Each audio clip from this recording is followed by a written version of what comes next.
Alice's Adventures in Wonderland by Lewis Carroll. Alice's evidence. "Here!" cried Alice, quite forgetting in the flurry of the moment how large she had grown in the last few minutes. And she jumped up in such a hurry that she tipped over the jury box with the edge of her skirt, upsetting all the jurymen onto the heads of the crowd below. And there they lay sprawling about, reminding her very much of a globe of goldfish she had accidentally upset the week before.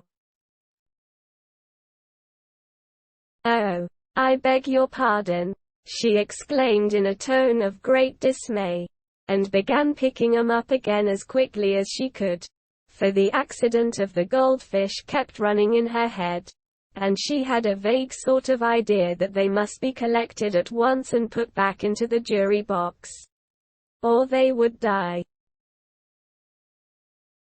"The trial cannot proceed," said the king in a very grave voice, "until all the jurymen are back in their proper places. All," he repeated with great emphasis, looking hard at Alice as he said so.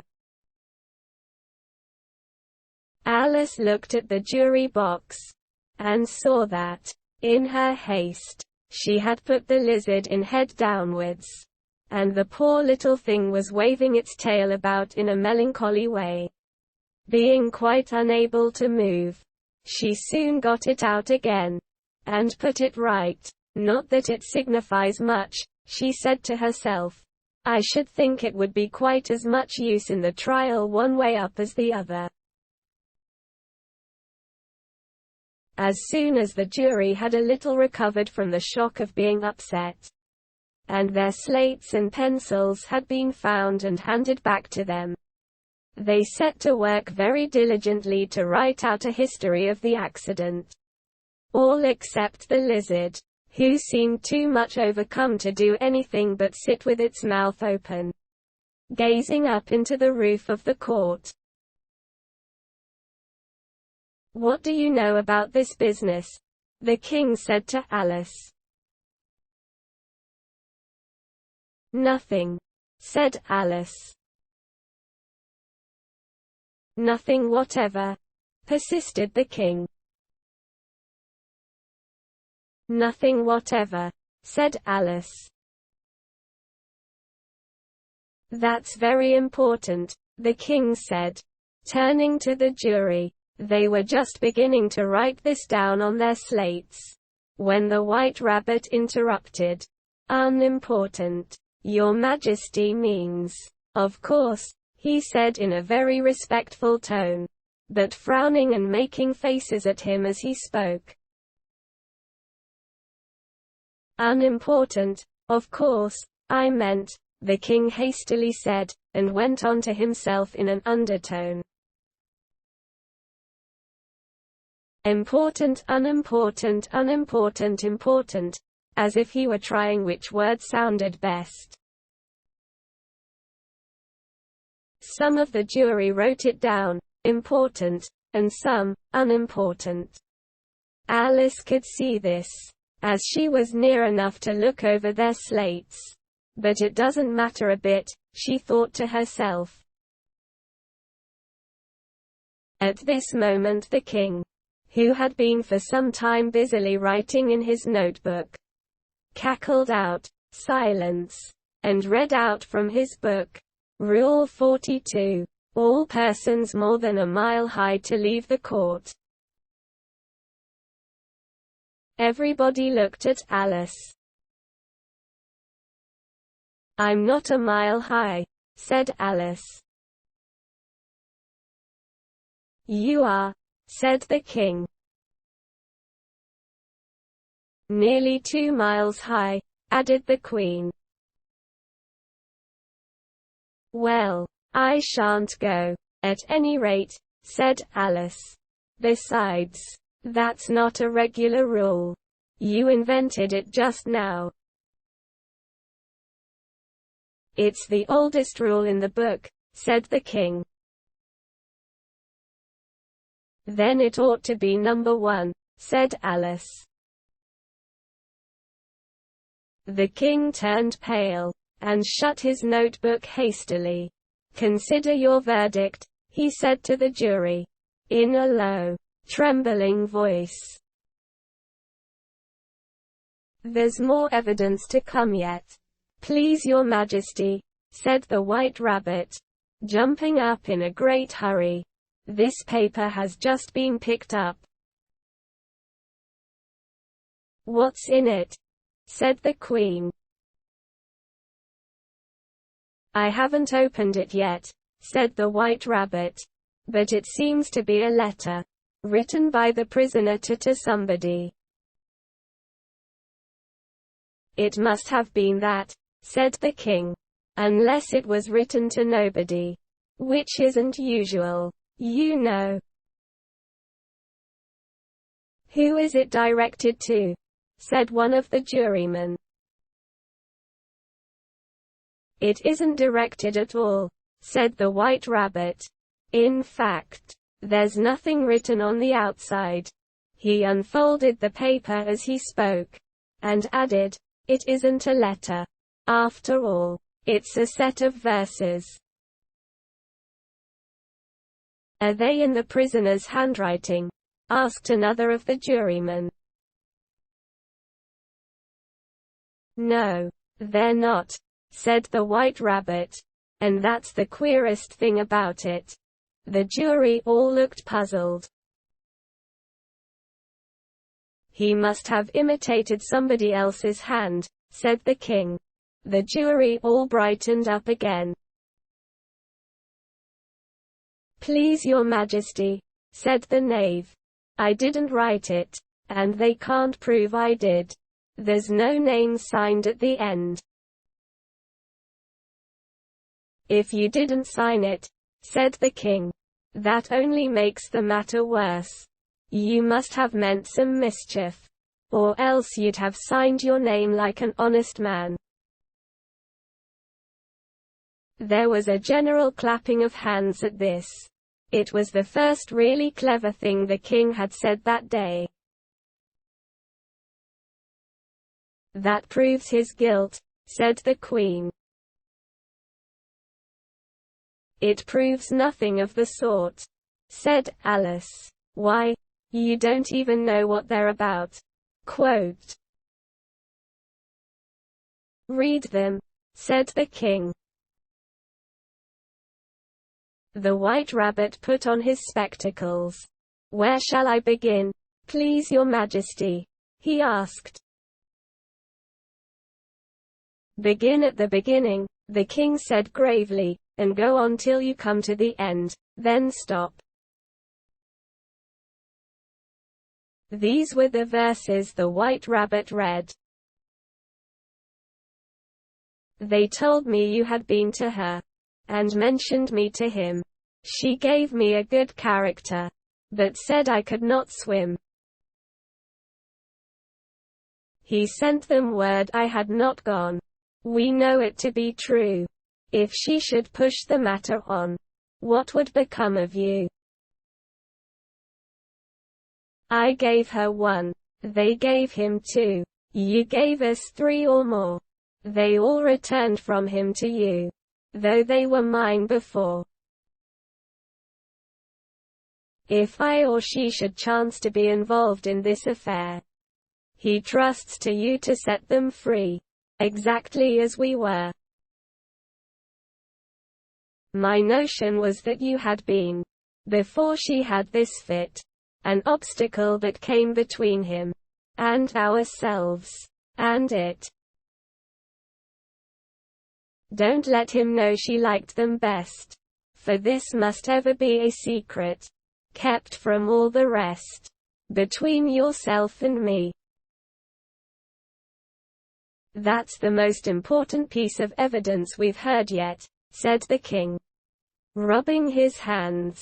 "So now let the jury. If any one of them can explain it," said Alice.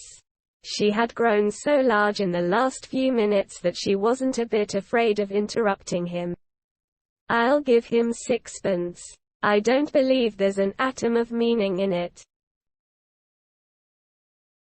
The jury all wrote down on their slates, "She doesn't believe there's an atom of meaning in it," but none of them attempted to explain the paper. "If there's no meaning in it," said the king, "that saves a world of trouble. You know, as we needn't try to find any. And yet I don't know," he went on, spreading out the verses on his knee, and looking at them with one eye.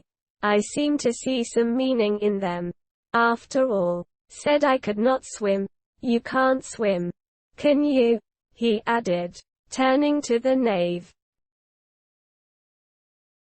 The knave shook his head sadly. "Do I look like it?" he said, which he certainly did not, being made entirely of cardboard. "All right, so far," said the king, and he went on muttering over the verses to himself. "We know it to be true, that's the jury. Of course, I gave her 1. They gave him 2. Why? That must be what he did with the tarts. You know. But, it goes on, they all returned from him to you," said Alice. "Why, there they are," said the king triumphantly, pointing to the tarts on the table. "Nothing can be clearer than that. Then again, before she had this fit, you never had fits. My dear, I think," he said to the queen. "Never," said the queen furiously, throwing an inkstand at the lizard as she spoke. The unfortunate little Bill had left off writing on his slate with one finger, as he found it made no mark. But he now hastily began again, using the ink that was trickling down his face, as long as it lasted. "Then the words don't fit you," said the king, looking round the court with a smile. There was a dead silence. "It's a pun," the king added in an offended tone. And everybody laughed. "Let the jury consider their verdict," the king said, for about the 20th time that day. "No, no," said the queen. "Sentence first, verdict afterwards." "Stuff and nonsense," said Alice loudly. "The idea of having the sentence first." Quote, "Hold your tongue," said the queen, turning purple. "I won't," said Alice. "Off with her head," the queen shouted at the top of her voice. Nobody moved. "Who cares for you?" said Alice. She had grown to her full size by this time. "You're nothing but a pack of cards." Quote. At this the whole pack rose up into the air, and came flying down upon her. She gave a little scream, half of fright and half of anger, and tried to beat him off, and found herself lying on the bank, with her head in the lap of her sister, who was gently brushing away some dead leaves that had fluttered down from the trees upon her face. "Wake up, Alice dear," said her sister. "Why, what a long sleep you've had." Quote. "Oh, I've had such a curious dream," said Alice, and she told her sister, as well as she could remember them, all these strange adventures of hers that you have just been reading about. And when she had finished, her sister kissed her, and said, "It was a curious dream, dear." "Certainly. But now run into your tea. It's getting late." So Alice got up and ran off, thinking while she ran, as well she might, what a wonderful dream it had been. But her sister sat still just as she left her, leaning her head on her hand, watching the setting sun, and thinking of little Alice and all her wonderful adventures, till she too began dreaming after a fashion. And this was her dream. First, she dreamed of little Alice herself, and once again the tiny hands were clasped upon her knee, and the bright, eager eyes were looking up into hers. She could hear the very tones of her voice, and see that queer little toss of her head to keep back the wandering hair that would always get into her eyes. And still as she listened, or seemed to listen, the whole place around her became alive with the strange creatures of her little sister's dream.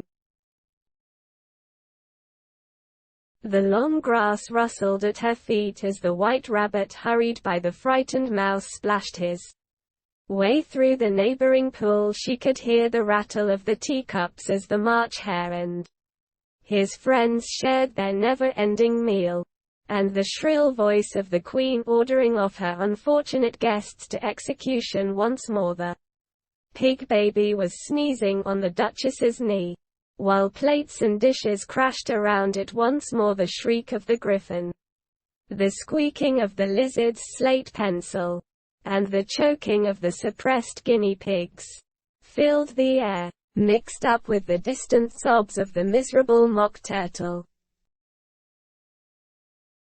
So she sat on, with closed eyes, and half believed herself in Wonderland, though she knew she had but to open them again, and all would change to dull reality. The grass would be only rustling in the wind, and the pool rippling to the waving of the reeds. The rattling teacups would change to tinkling sheep bells, and the Queen's shrill cries to the voice of the shepherd boy, and the sneeze of the baby, the shriek of the griffin, and all the other queer noises would change, she knew, to the confused clamor of the busy farmyard, while the lowing of the cattle in the distance would take the place of the mock turtle's heavy sobs.